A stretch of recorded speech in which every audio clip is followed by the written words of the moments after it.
Good morning लोगोफोर माब्रै दङ I hope नोंथांमोननि Sunday मोजाङै थांगासिनो ना and happy Sunday to all of you. So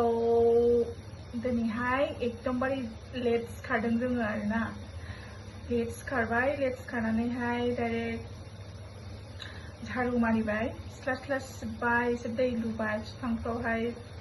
फुलफ्रावहाय मैगंफ्राव ओमफ्राय दुगैनानै लानानै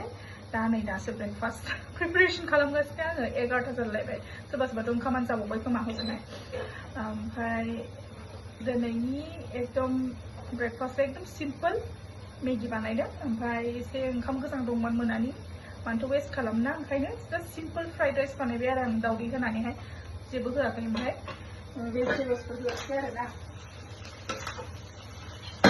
ओमफ्राय आङो साहाबो फुदुंनो नागिरदों आरोना गाइखेरा नै आं कापसे होखायो हारसिं लोंबाबो एकदम खरा होयो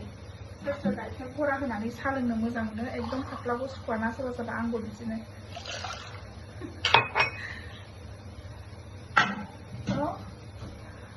हेपि सानडे बयनिसिमबो ओमफ्राय गुड मर्निं हरफिनबाय आङो बयखौबो दिनै दिना मोजां मोनो जाहाथे थाङो थ' लोगोफोर नै जोङो जानानै लानोसै आरोना नै बेखौ जानानै मा ओंखाम उखैबावनांगौ ना बिसोरथ' उन्दैफ्रावथ' जागोन आंथ' जानो हाला ओंखाम नै फ्राइड राइस आरो मेगि दङ ओमफ्राय साहा कापसे एकदम नै सांखा मिनिनोसो ओंखारबाय आङो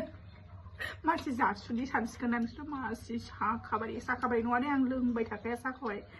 ओमफ्राय दिनै 4th day जाबाय आरोना ओमफ्राय दिनैनि बे मिनि ब्लगा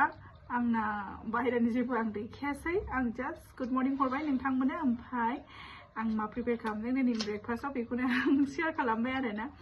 ओमफ्राय सानडे नालाय एसे आराम थानोबो लुगैयोना बयबोथ' मिथिखायो बयहाबो खामानिबो थायो बबेबा थांनांगौ थायोना